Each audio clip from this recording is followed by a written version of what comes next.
E ciao ragazzi e benvenuti a tutti in un nuovo video. Io sono Fox e oggi ragazzi costruiamo 4 mini carrelli, carrelli per spostare mobili, spostare divani, spostare anche scatole pesanti utilizzando che cosa? Questi già li ho preparati, sono dei pezzettini di legno, eccoli qua, lamellare incollati uno sull'altro, spessore circa 8 mm, 8 mm, incollati con colla Vinavil, dimensioni circa uguali, messi uno sull'altro, 1, 2, 3 e poi le ruote, eccole qui, sono delle ruote da 31,5 mm, ognuna può tenere un peso massimo di 15 kg. Se noi facciamo il conto che su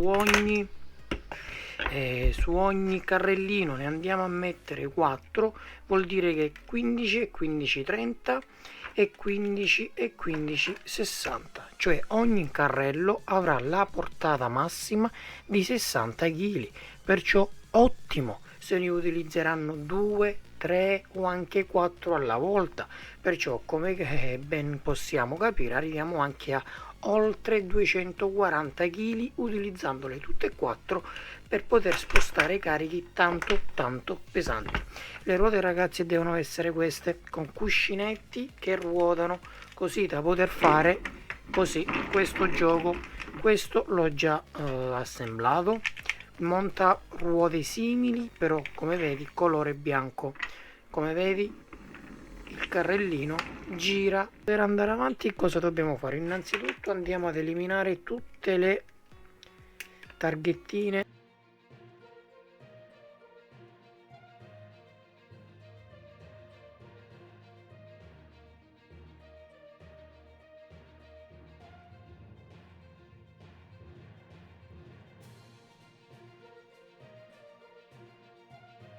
Commercio sì, ci sono, però costano con carrellini con queste ruote, cioè tutte che ruotano, costano minimo una quarantina di euro pronti, già fatti, te li lascio sotto in descrizione.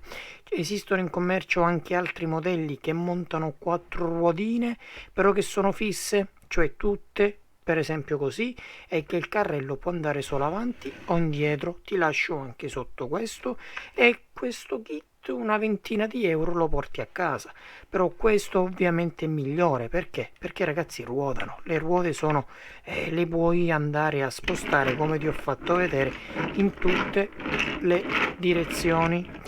Allora andiamoli a posizionare, 1 2, così, perfetto, così e così, perfetto. Andiamo a prendere ora tutte le viti.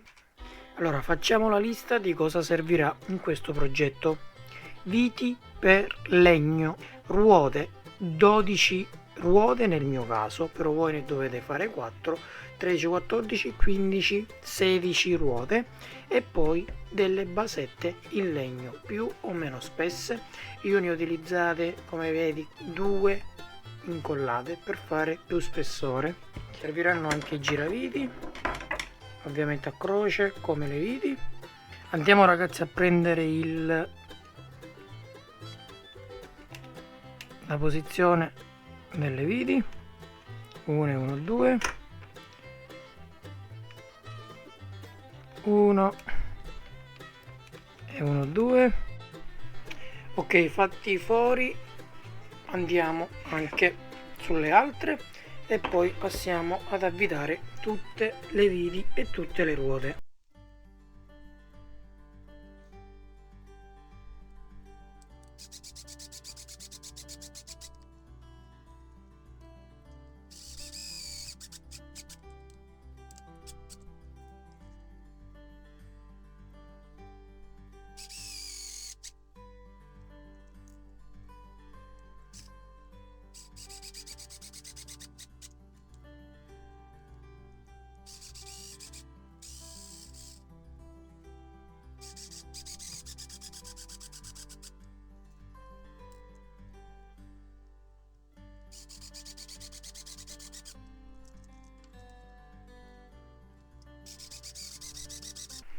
E niente ragazzi, il progetto è andato a buon fine.